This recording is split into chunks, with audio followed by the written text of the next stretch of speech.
Internautes, 3W. Nous devons chercher les choses d'en haut.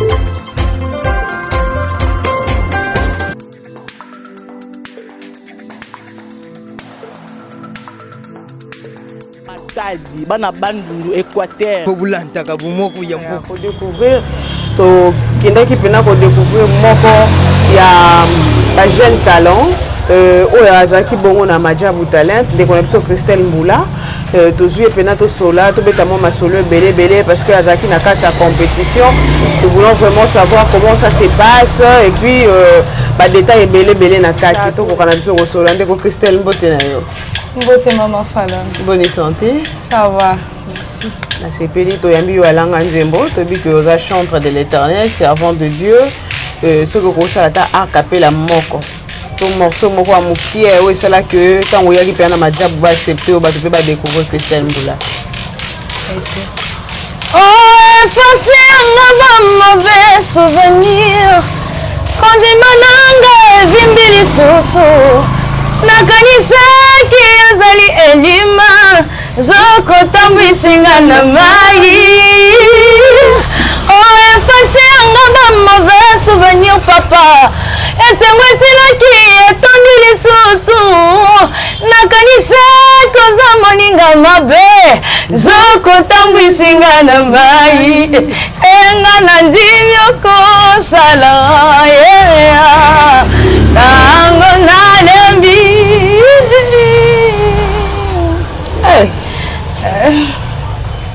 Nyango qui Christelle Moïse Mbiye na kati ya Christelle Mboula, c'est ça? Ah, seulement la grâce. C'est la grâce. Et Baksama au fur et à mesure toujours Luka parce que musala ngo fait Baksama. Ko foulé pied na yo na Madjabou Talent et banda na ndenge nini? Bon, Madjabou Talent na monaki yango depuis le média. Tant lors il y a ba recrutement banda au sala pour na ba chanteur. Et puis Nazala qui convaincu, qui n'est pas en propulsion à but, il y a propulsé grâce aux ambassades Katinanga.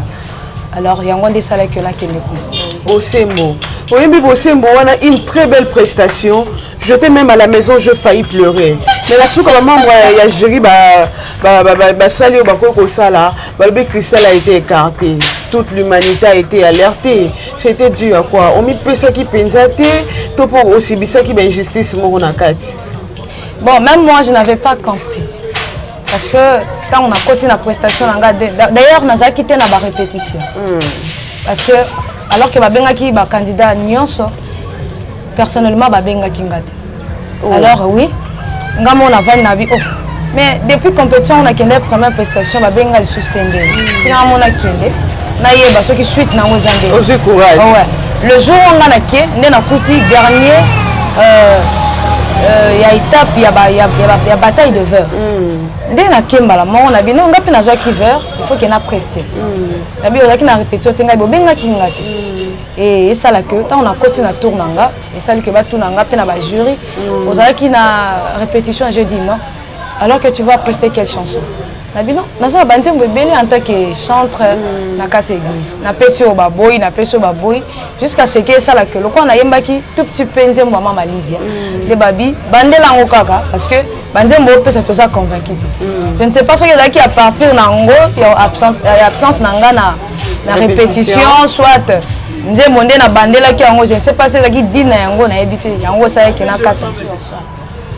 Lorsque na moni ezo dirait alors que moment autour on a gina bango parce que zaki internement ezaki ya ba 3 mois na moni ke to koti et puis maman to la sala yango nde to sala te parce que nga kansa ga ke to koti on aura un moment il y a ba répétition et puis ba moko grande compétition na moni to komo ke ba cours na moni komi souvent yo linga no bongo te le quoi yo esprit bongo côté là non.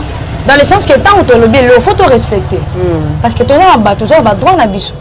À part ma diable, tu as une grande personne quand même. Tu as un biso, tu as un yaya, tu as un susu.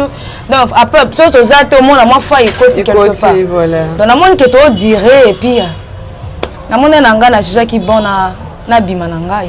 Mais obimi na ndenga malamu. Biso to ki koza zemi Christelle. Yo koto beta version mususu koto ba beta biso makambo zemi koto pe ba beta ki impoli baba gafka ke belé komi mona trop oyo eza kaka ke nga na longo oyo nga nayebi naza consciente na longo mpona raison personnelle oyo nayebi to explique yo naloba te ke nawuti koexplike oyo nalobi ke à part musique naza na makambo mosusu nasala et puis nga mokolo boye kozala kofue pendant 2 mois na omona te ke quartier te odo nzoto pasi chaleur nakokoka te quartier te bakofue bino boye ndule ti mabeza mais ozwi mpe bozwaki mpe ntango kovoyage boke bazanzibar boke keke bongo bamboka mpe ebele nyonso wana kaka majabu kaka nde asali bino bongo donc tout ça là otali ata bolamu wana te non toza mikolo ti faut tout respecter quand même bon naza mwana boza mais tant to traiter makambo déjà et comme déjà toza ba collaboration en tu vois il faut tout ça là moi respecter ah o aza mutu to kana ine boy faut tout ça pe boy so tant que comme on le cas déjà et ça bien relation on a papa Mike Kalambai parce que bozaki trop scotché et à un certain moment vous commis un peu de distance c'était dû à quoi mais non ngana yebana papa Mike Kalambai bon na monié de près na Madjab. À un certain moment, nous avons appris que les candidats Missous sur Bandé Kolota Bandoto. Que Madjabou, Bazosa la Bétoile Batou, Madjabou, ils ont fait un mambo, Penzate, Bonzambeza, Penzana Katite. S'il faudrait vraiment te redresser encore la même question, que diras-tu par rapport à cela? Bon, par rapport à Bandoto, il faut te dire à part. Tant le belangoto déjà c'est une chose spirituelle. Noto ba le belango boité et puis noto c'est comme si c'est une prophétie. Bon d'après nga na loba ke maramba molimo photo ke na toujours na molimo. Moto nyonso amoni ndoto to moto nyonso amona ki vision moko photo ke na toujours na molimo car la spiritualité c'est plus fort que la physique. On nga na ko loba ngwana parce que na ngai Yo mona ndoto te. Ah non. Mais lorsqu'on dit non, c'est que les locaux m'a poursuivi la justice parce que micro na babiso comme meki susu pour le makambo ozolo babiloba lo bana mission ozana affaire na ba grand ba ko traduire yo na justice. Ah oui, na okaki ba rumeur. Na okaki ba rumeur par rapport à émission na okaki ko passer na to CP là et que batama diab ba bengi bango, là si bango que non.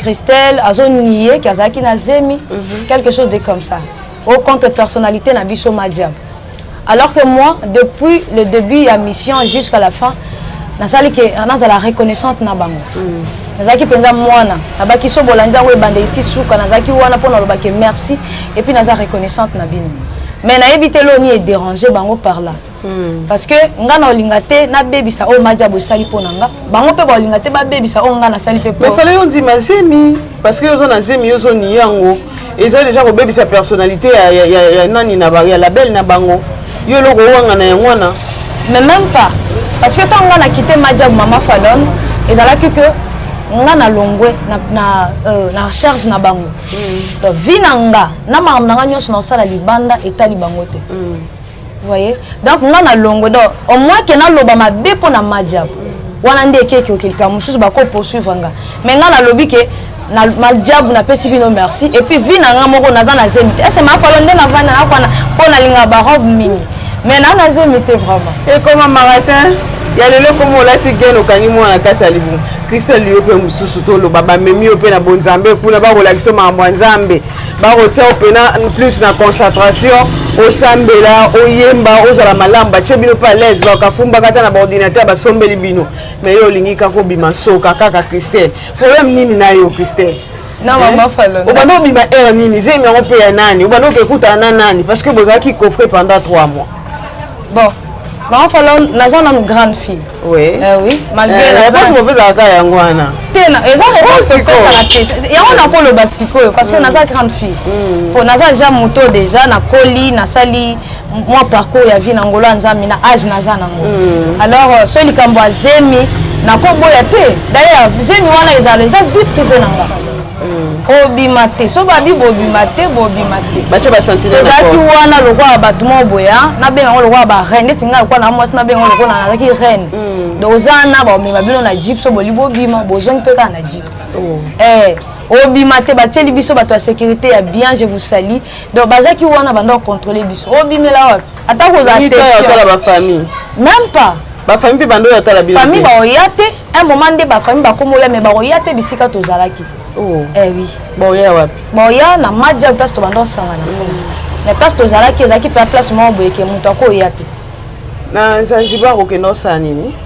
Na ki bokene na mino mambo yemba te bokende ka ba tourisme.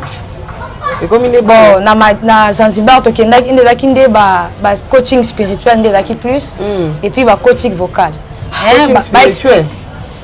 Ba pesa biso ba cours. Ba be kuna spiritualité exacte oh. Tu connais misanga pardon. Mais ça c'est une compétition chrétienne, ya marambanza. Ba bi marambanza mais to boité spiritualité exacte marambase na sekuna to mo ba secret belé. Bon, ngana habité, ngana habité que ça, c'est une compétition chrétienne parce que au monde on remarqué ba pasteur bazawana, basala nzambe, peut-être que c'est nazo beta misu. Non. Et sikoyo so lelo Madjabu abengo susu po ba reproduire yo na sina reconnaissance aux zonga. Bon, peut-être on est cause à la pona avenir personne nzamba lingi, mais pona ngamo ko siko na olingate. Olingate. Donc c'est que bokaboni mabe. Non. Et ça c'est leur conviction maman Fallon. Ngana lingi na ngate. Olingite. Quand bala mo bozo boya. Ba réticence aux gens c'est que c'est dû à une décision forte. À une blessure qui t'a poussé à une décision forte. Non, vraiment, c'est pas vraiment une blessure, mais c'est que Moussalo Tosa, la Moussala Batanzam. Et puis, ce que vous appelez la conviction na yo mon côté. Et quoi qui n'est pas ma bé. Mais pour nous monter dans la art nanga, na monique non na sa na bunda nanu. Na batum sous pe bayana. Na o marteler pe la lisolo zemio parce que c'est ta réputation. Et Zalaki, Olongolaki topé kotaïté. Zeme kotaïté et Zalaki pété. Ah. Bah ma bonne maté quand même. Mais maman Fallon. Yo on dit melanga ngande mukolo nzoto, ngande mukolo vie. Hein? Tanga na lo ba fondi melanga. Ba menace na niveau ya bato Madjabu, ozu ba menace na justice, maramongo ekendeni. Oza mettre avocat na yo? Non, na za na mettre avocat. Et ça vraiment, et ça qui appelle ba benga qui directeur, il y a émission dans les cas qui to CP là. A ebisinga que non, bato Madjabu ba CPalité ndenge o lobi ki ozala ki na zemité. Et puis pour la personnalité na bango quelque chose de comme ça kaka ba di ya bango ba zemi yango wana ninga bo sepelate na ndeni parce que ngana bino to yokani ke non olongwe Madjabu quel que soit na zemi ou pas ta vie est comme privée c'est-à-dire eza sous na sous ya parasoleil na bisote c'est-à-dire obimi na makamu na ya malamu na ya mabe c'est ta vie mais ngana on comprend te nga soki bana lobaki mabe pona bango je le répète encore so lobaki mabe soit na critique ki bango quelque part ndé bange basa s'entêter na likambo bango mais ngana lobi vie nanga ke naza na zemité je ne sais pas place ni déranger bango na oyeba. Voilà, je sais que tu es trop réservé parce que tu as justice et Rolando bangano makambo moi Ophélie na batu. Moi, maman Badatika est servante de Dieu. Bonne mémoire à maman, paix à son âme. Tongi tout nos sous-questions parce que vous avez qui kana kata Madjabu, malgré la bengani na bangoyo, vous avez kawana kata, vous quittez nos quartiers, la terre, vous avez kangilate. Tongi to yeba, Ketcha, si a-t-il côté Kabiso, tu l'as connu un peu na Madjabu, comment parce que maman Kamboy tambo c'est liwana ce n'est pas clair, passage na yekuna et ça li boye boye. Tu l'as connu quand même. Non. Ketcha Kaku, je dirais que, bon, je dis d'abord mes condoléances à toute la famille de Ketcha. Mais de vivre, on a ébi Ketcha. Aujourd'hui, quand même, on a Madjabu, hein, au moins. Bon, on a Madjabu. Et ce moment, on s'est trop dit, mais quand même, yo ébi. Que moi, on a vendu une abisso, à quoi qu'il y ait des boulettes, soit à foutre transport. Et ça, on a été quand même. Foutre transport, on doit enveloppe à Kaki. Non, enveloppe à Madjabu. Christelle Babi, Christelle Mogo impoli penza. Bon, et bien na sena moyo eza so woyeb sa mutu vérité ya ke nango boye okomi siko impoli. Pondo za na ko yebso maman fa mo yelo lobi pa nanga na sepe nango te. So lokoza mukolo nanga o akomi impoli alors que nga na yebso vérité. Po musalo to lobi ya mamba boye. Tout ça boye ko papa yo lingi boye. So na lobi boye o impoli na fingi yo. Omo. Relation na frère Pichu Mwanza. O ke natana na orchestre na to apuya atande ko nzoka nzamba yebi paka juma. Yo pas ta para juma. Yo pas para juma. Na uta paka juma. Beaucoup sangana te vraiment. Bon.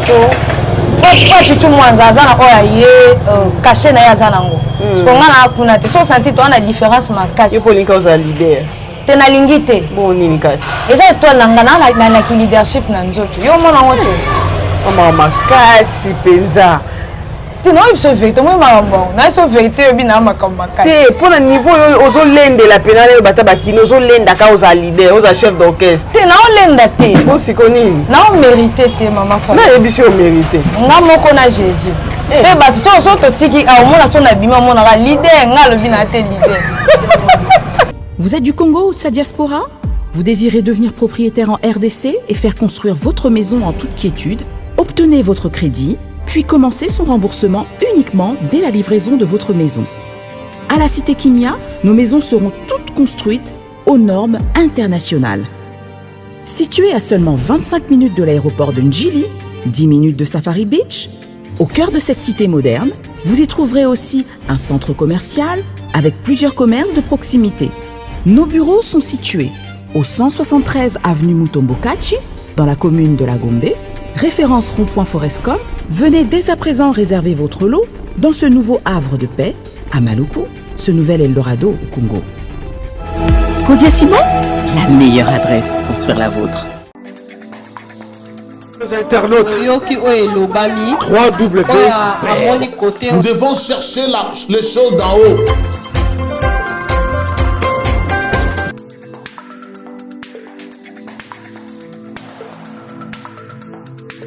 Matadi, bana bandundu Équateur. Kobulanta kabumoko ya mboka.